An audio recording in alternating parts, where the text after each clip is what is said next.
How to fix this version of Vanguard requires secure boot to be enabled, or UEFI secure boot. So first you will need to open up your browser and search for your motherboard model. So for example, mine is MSI Gaming B360 Plus, and then followed by BIOS key, so that you know which BIOS key to press. So for example here, it's the delete key. It says I need to press the delete key.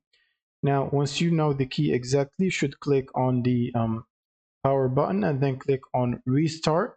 And while your computer is restarting and before it boots up again, you should keep pressing the key. For example, me, it's the delete key, until you get into the BIOS menu.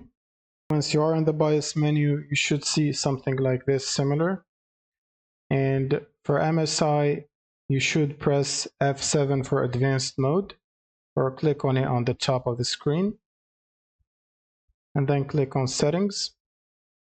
And then you should go to the boot section or category, and then scroll down and click on boot mode select, and make sure you set that to UEFI.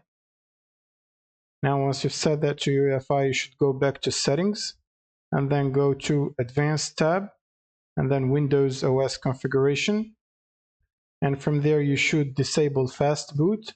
Make sure it's disabled, and then click on secure boot and enable it, and make sure the secure boot mode is set to standard as well.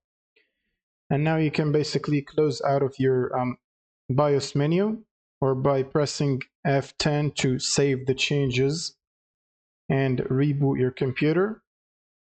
Once you confirm that, your computer should reboot again. And once your computer boots up again, you should simply just launch Valorant and play the game, and that should fix the anti-cheat error. Thank you guys for watching, and don't forget to subscribe.